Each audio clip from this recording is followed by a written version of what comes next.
Well student, आज की इस वीडियो में हम बात करने वाले हैं दिल्ली पॉलिटेक्निक 2023 के लिए एप्लीकेशन फॉर्म को फिलअप करने के लिए डॉक्यूमेंट के बारे में। तो फाइनली स्टूडेंट, आज की जो हमारी वीडियो का टॉपिक है इसके अंदर हम बात करेंगे कि अगर आप ऑनलाइन एप्लीकेशन फॉर्म भरते हैं दिल्ली पॉलिटेक्निक का, तो आपके पास किस किस डॉक्यूमेंट की जरूरत वहां पे रिक्वायरमेंट होगी, इसके बारे में हम बात करेंगे। ठीक है, इनके कौन कौन से डॉक्यूमेंट की आपको बेसिकली जरूरत पड़ने वाली है, इसके बारे में हम बात करने वाले हैं। जैसे आप सबका बहुत ज्यादा कमेंट आ रहा था कि भैया बताइए कि हमें कौन कौन से डॉक्यूमेंट्स को अभी से तैयार कर लेना है कि फॉर्म फिलिंग के टाइम पे दिक्कत ना है। तो आपको बेसिकली सारी इंफॉर्मेशन बताता हूं। ठीक है, तो आप पूरा बने रहिएगा वीडियो में ताकि मैं सही तरीके से आपको सारी चीजें बता सकूं। तो सिंपली स्टूडेंट देखिए, सबसे पहले तो एप्लीकेशन फॉर्म भरने में ही बहुत सारे बच्चे गलती करते हैं। मैं आपको बताता हूं, अगर आपने एप्लीकेशन फॉर्म को भरने में गलती करी, सबसे पहली चीज सुन लीजिए। आप देखिए, अगर चैनल पर है तो सबसे पहले तो भाई सब्सक्राइब जरूर कर लो, वरना फिर आपको दिक्कत होगी, आगे आपको वीडियोस नहीं मिल पाएगी। और हाँ, जो आपका बेल आइकन है इसको जरूर क्लिक करके रखें कि कोई भी वीडियोस आए तो आप तक पहुंच जाए।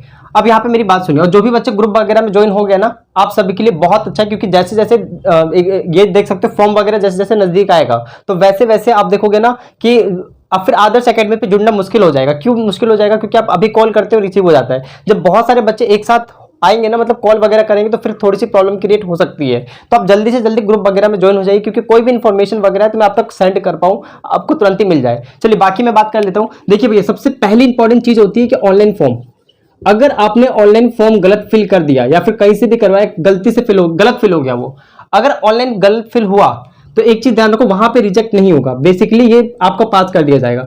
आप एंट्रेंस एग्जाम भी दे दोगे, है ना, आप एंट्रेंस एग्जाम भी दे देंगे आराम से, कोई दिक्कत नहीं है इसमें। एंट्रेंस एग्जाम आपने दे दिया, एंट्रेंस एग्जाम देने के बाद आपका रिजल्ट आ जाएगा, है ना, और रिजल्ट आने के बाद मान लीजिए आपका सिलेक्शन भी हो गया, किसी कॉलेज में सिलेक्शन भी हो गया। अब वहां पे होता है एक डॉक्यूमेंट वेरिफिकेशन। क्या होता है वहां पे? डॉक्यूमेंट वेरिफिकेशन होता है। तो अगर डॉक्यूमेंट वेरिफिकेशन होगा, मतलब कुछ 15 से 16 डॉक्यूमेंट होते हैं, वो मांगे जाते हैं। आप बेसिकली उसको लेके जाओगे और वहां पे वो हो जाएगा रिजेक्ट। क्या हो जाएगा? रिजेक्ट हो जाएगा। दूसरी चीज, एक तो इस कारणवश रिजेक्ट होता है, इसके बारे में अभी आपको बाद में बताऊंगा। पहले मैं आपको बताता हूँ ऑनलाइन फॉर्म के लिए अभी से आपको क्या तैयार करके रखना है, ताकि आपका फॉर्म सही से भर पाओ आप लोग। अब एक तो रिजेक्ट इस वजह से होता है, और पता है क्या नुकसान होगा? 7,875 रुपए की जो पेमेंट होगी आप लोगों की, मतलब एडमिशन में जब कॉलेज में नाम आ जाएगा तो इतने रुपए पे करने होते हैं ऑनलाइन, ये आपका फंस जाता है, फिर बहुत ज्यादा प्रॉब्लम क्रिएट होती है। इसलिए मैं बोल रहा हूँ आदर्श एकेडमी के साथ जो भी बच्चे जुड़े हुए हैं, एप्लीकेशन पे भी इनरोल हो चुके हैं कोर्स में, आप सभी को मैं पूरा सपोर्ट करूंगा। आप उसको मेरे ऊपर छोड़ दीजिए, मैं आपको सारी चीजें गाइड करूंगा। और आप सभी से भी रिक्वेस्ट है कि भैया एंट्रेंस एग्जाम का कोर्स बिल्कुल चालू हो चुका है, आप सभी बच्चे जल्दी से जल्दी जुड़ जाइए, आप लोग के लिए बहुत अच्छा रहेगा। और जल्दी से जल्दी अपनी प्रिपरेशन करिए, ठीक है। 100% हम आपको कॉलेज दिलाएंगे, बिल्कुल दिक्कत मत लीजिए, ठीक है। तो चलिए, ये मैंने आपको बता दिया, प्रिपरेशन वगैरह तैयार कर लो। अगर आपको इनरोल करना है, मैं एक नंबर भी देता हूं, 7291892372। अगर आपको किसी भी प्रकार की कोई भी दिक्कत है तो आप इस नंबर पे कॉल करो, आपको सारी चीजें बता दी जाएगी। और एंट्रेंस एग्जाम के लिए भाई कोर्स जो है ना, उसमें सभी लोग इनरोल हो जाओ। 200 ऑफ, एक कूपन है, कूपन अप्लाई कर लेना 200 ऑफ करके, है ना, इससे आपके 200 रुपए ऑफ हो जाएंगे। और आपको सिर्फ 499 वन टाइम पेमेंट है, आपको सिंपल सा कोर्स इनरोल कर सकते हैं, कोई भी दिक्कत नहीं है, राइट। ये पूरा कोर्स का फीस है आप लोग का, सिंपल। अब हम अपने टॉपिक पे वापस आते हैं। जो भी आपका इंपॉर्टेंट चीज है मैंने आपको बता दिया। एक चीज और ध्यान रखो, एक तो यहाँ पे फॉर्म रिजेक्ट हो जाता है, मेरा मतलब है एडमिशन में प्रॉब्लम आता है। और दूसरा जो सबसे ज्यादा प्रॉब्लम क्रिएट होता है वो होता है एलिजिबिलिटी को लेकर। इसीलिए मैंने बता रखा है भाई, अपना एलिजिबिलिटी ध्यान रखो कि आप एलिजिबल हो या फिर नहीं हो। मैं आपको बताता हूं एलिजिबल है या फिर नहीं है आप। सबसे पहली चीज, एलिजिबिलिटी होने के लिए मैथ होना चाहिए आपके पास, और मैथ सब्जेक्ट में आप पास आउट होने चाहिए। यहाँ की ना बताओ भाई, 10th क्लास में मैथ सब्जेक्ट होना चाहिए, उसमें पास भी होने चाहिए। आप नहीं होते तो फिर आपका एडमिशन नहीं होगा। और यहाँ पे आके एडमिशन रुकेगा जब आपका डॉक्यूमेंट वेरिफिकेशन होगा ना ऑनलाइन, मतलब जब भी आपको बुलाया जाएगा कॉलेज में, तो वहां पे ये कैंसिल कर दिया जाएगा, ये पैसे भी आपके फंस जाएंगे। तो इसलिए मैथ सब्जेक्ट होना चाहिए। दूसरा, जो भी स्टूडेंट पार्ट टाइम डिप्लोमा करना चाहते हैं, पार्ट टाइम, तो पार्ट टाइम वाले को मैं बता देता हूँ, ITI होना चाहिए आपके पास 2 साल का, वो भी ITI होना चाहिए। और ये जो 2 साल का ITI है, ध्यान से मेरी बात सुनो, 2 साल का जो ये ITI है ना आपका, इसमें 2 साल का आपको एक्सपीरियंस भी होना चाहिए, नहीं तो आप एलिजिबल नहीं हो। अगर आप फॉर्म भर दो, भरा जाएगा फॉर्म आप फिल कर दोगे, लेकिन जब यहाँ पे आपको कॉलेज भी मिल गया, पैसे भी आपने पे कर दिए, डॉक्यूमेंट वेरिफिकेशन के टाइम एडमिशन रद्द, आपके पैसे फंस जाएंगे। बस ये सिंपल सा लॉजिक आप समझ लीजिएगा। मैं आपको बता रहा हूँ DSU की बहुत सारे चेंजेस आते हैं, इस वजह से मैं आपको पहले बता रहा हूँ। तो ये सारी चीज आपको क्लियर है। एलिजिबिलिटी वाली वीडियो देख लेना, प्लेलिस्ट बन चुकी दिल्ली पॉलिटेक्निक 2023 के चैनल पे, जाके वहां विजिट करके देख सकते हो। देखो वीडियो लंबी हो रही है, मैं जल्दी जल्दी अपने टॉपिक पे दोबारा वापस आ जाऊँ, हटा दूँ। देखो ये मैंने आपको बता दिया, इंपॉर्टेंट चीजें थी, मैं इसको भी इरेज कर रहा हूँ। अब यहाँ पे हम बात करते हैं कि रियल में आपको अभी कौन कौन से डॉक्यूमेंट की जरूरत है, जो भी मई में फॉर्म आएगा ना उसको फिल करने के लिए।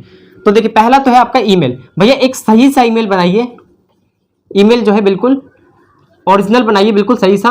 और अपने फोन में लॉगिन करके रखिए, अपने पर्सनल फोन में लॉगिन करके रखिए। सबसे इंपॉर्टेंट चीज, अगर ये गलत हुआ ना तो फिर भैया आपको दिक्कत क्रिएट होगी, बार बार आपको जाना पड़ेगा हेड ब्रांच वगैरह, फिर आपको दिक्कत क्रिएट होगी। तो पहला सबसे इंपॉर्टेंट आपके पास मेल आईडी होनी चाहिए, और वो मेल आईडी बिल्कुल सही रखो, बहुत पुरानी जिसका पासवर्ड आपको याद नहीं वो मत रखो। अभी सब अपने मेल क्रिएट कर लेंगे, और ईमेल जो आप क्रिएट करेंगे उसको बिल्कुल सही तरीके से पासवर्ड वगैरह याद रखेंगे। कभी भी आपसे पूछा जाएगा पर हमसे बता देंगे, और बैकअप वगैरह भी बना के रखिएगा, नंबर वगैरह ऐड करके इसके अंदर।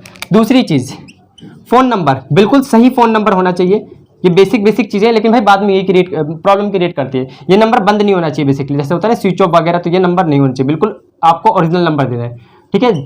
चलिए, तो ये दो चीज हो गई। तीसरी चीज, आपके पास आधार कार्ड, अपडेटेड आधार कार्ड होना चाहिए। आधार कार्ड जो है आपका अपडेटेड होना चाहिए। जो भी आप आधार कार्ड देंगे ना वो अपडेट होना चाहिए पूरा। अपडेट का मतलब समझते हो ना, आपकी फोटो वगैरह सही होनी चाहिए उसके अंदर, तो ये आप अपडेट करा लीजिएगा, राइट।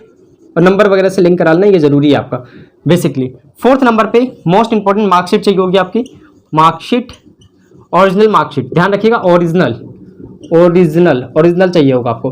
अब यहीं पे एक दिक्कत क्रिएट होगी, जैसे मान लीजिए 10th के आप बच्चे हो या फिर आप 12th के बच्चे हो, तो आपको मार्कशीट चाहिए होगा दोनों का ही। अब मेरी बात ध्यान से सुनिए। अब बहुत सारे, मान लीजिए आईटीआई के भी बच्चे बहुत सारे होते हैं जो लेटरल एंट्रेंस फॉर्म भरते हैं। मान लीजिए किसी ने अभी 2022 में एग्जाम दिए, जैसे सीबीएसई के जो भी बच्चे होंगे दिल्ली से, जिन्होंने मतलब सीबीएसई से जिन्होंने अपना 10th पास आउट करा, तो अभी तो रिजल्ट आया नहीं है। तो अगर रिजल्ट नहीं आया तो सिंपल सी बात यह है कि आपको वहां पे एक ऑप्शन मिलेगा फॉर्म में, अपीयरिंग, आप वहां पे अपीयरिंग करके फॉर्म को भर सकते हो, ठीक है। और इसको आप बाद में दे दीजिएगा, जब आपका रिजल्ट आएगा ना तब आप इसको अपलोड कर दीजिएगा। तो मार्कशीट चाहिए। अगर आप अभी 2022 के स्टूडेंट हैं, अभी आपका रिजल्ट नहीं है, तो अपीयरिंग करके फिल कर सकते हैं। और बाकी आप हमारे थ्रू भी, जब भी एप्लीकेशन फॉर्म आएगा तो आप हमारे थ्रू भी फिल करा सकते हैं, ताकि आपको किसी प्रकार की कोई भी दिक्कत न है। चलिए, ये तो चीज क्लियर हो गई। पांचों हो गया, छठे नंबर का। तो ये सारा आपको समझ में आया ना भाई, बिल्कुल सही तरीके से, राइट। अगला कैटेगरी सर्टिफिकेट, सर्टिफिकेट, ठीक है। सर्टिफिकेट आपके पास होना चाहिए। और अगर आप जैसे मान लीजिए अगर आप ओबीसी में बिलोंग करते हैं, ठीक है, एससी में बिलोंग करते हैं, एसटी में बिलोंग करते हैं, ईडब्ल्यूएस में बिलोंग करते हैं, और भी बाकी जो भी एटसेक्टर है, आपके पास भाई वैलिड सर्टिफिकेट होना चाहिए। ओबीसी वाले बच्चों के लिए तो खासकर आपको मैं बताता हूँ 3 महीने ज्यादा पुराना मत रखिएगा, इसको रिन्यूअल करा लीजिएगा, बता दिया मैंने, ठीक है। तो ये सारे डॉक्यूमेंट है मेन मैंने आपको बताया ना, यही डॉक्यूमेंट है। इन्हीं का यूज करके आप आराम से अपना एप्लीकेशन फॉर्म भर सकते हो, कोई भी दिक्कत नहीं होगी। और दूसरा एक और बताना भूल गया मैं, वो है पासपोर्ट साइज की फोटो, है ना। मैं लिख देता हूँ यहाँ पे, पासपोर्ट साइज की लिख लेना यार, है ना। पासपोर्ट साइज की आपको क्या चाहिए होगी, फोटो चाहिए होगी, है ना। इसको बिल्कुल अच्छे तरीके से रखिएगा। सिग्नेचर 7वें नंबर पे, सिग्नेचर आपको चाहिए होगा अपना। ये तो बेसिक चीज़ें, बेसिकली आप फोटो सही रखिएगा बिल्कुल। तो ये सारी चीज़ें थी, मैंने आपको सही तरीके से बता दिया है, ठीक है। आप इन सारी चीज़ों को ध्यान रखिएगा। और अगर आपको मैं पर्सनल नंबर भी दे रहा हूँ, इस पर आप कॉल करके, बाकी अगर आपकी कोई भी क्वेरी वगैरह है तो आप पूछ सकते हैं। देखो, वीडियो को पूरा देख लिया करो, और ये नहीं कि डायरेक्टली कॉल ही मिला दोगे, तो फिर सामने वाले को भी दिक्कत होगी, जब वो वीडियो में बना रखा है तो आपने देखा ही नहीं है उस चीज़ को। चलिए, तो बाकी आपको सारी चीज़ें क्लियर हो गई। बाकी देखो बच्चों, कोर्स में इनरोल हो जाओ आप लोग, नहीं तो आप खुद से भी तैयारी कर रहे हो तो आपको बिल्कुल सटीक तैयारी करनी होगी। क्योंकि एक चीज़ देखो, आपको ना मैं बताता हूँ, जो आपका दिल्ली पॉलिटेक्निक है, इसमें बहुत ही हायर लेवल के क्वेश्चन आते हैं। रीजनिंग एप्टीट्यूड आएगा। अब उसमें जब तक आपको ये नहीं पता कि आपके एग्जाम में कौन से क्वेश्चन आएंगे, तो दिक्कत क्रिएट होगी। वीडियो बहुत सारी है यूट्यूब पर एप्टीट्यूड रीजनिंग के लिए, आप पढ़ भी सकते हो, लेकिन उसमें से मतलब वो हायर लेवल का, मतलब वो कुछ और ही करा रहे हैं, या फिर बहुत लो लेवल का है, तो फिर आपके एग्जाम से मैच भी तो खाना चाहिए ना। और आपके एग्जाम में वही टॉपिक पढ़ना है जो आएगा, है ना। फालतू की चीजें नहीं पढ़नी है, वरना फिर आपको कोई फायदा नहीं होगा। तो जो भी हमारा कोर्स है उसके अंदर आपको सारी चीजें प्रोवाइड करी जाएंगी। चलिए, आई थिंक आपको ये सारी चीज़ समझ में आई होगी। बाकी कोर्स के अंदर बुक की पीडीएफ और बाकी जितने भी आपके सब्जेक्ट है सबकी वीडियोस वगैरह, ठीक है, इन सारी चीज़ों का, प्रीवियस ईयर का क्वेश्चन पेपर ओरिजिनल, जो भी आप पेपर अभी देख रहे हो ना, वो सब फेक पेपर थे। ओरिजिनल पेपर हमारे पास है आदर्श एकेडमी के पास, आपको जरूर प्रोवाइड किया जाएगा, टेंशन नहीं लीजिए। चलिए, बाकी हम मिलते हैं अपने नेक्स्ट वीडियो के साथ। सभी स्टूडेंट पढ़ाई करते हैं, और वीडियो को जरूर शेयर कर दें सभी लोगों के पास, ठीक है। मिलते हैं अपनी नेक्स्ट वीडियो में। पढ़ाई करते रहे सभी student, all the very best.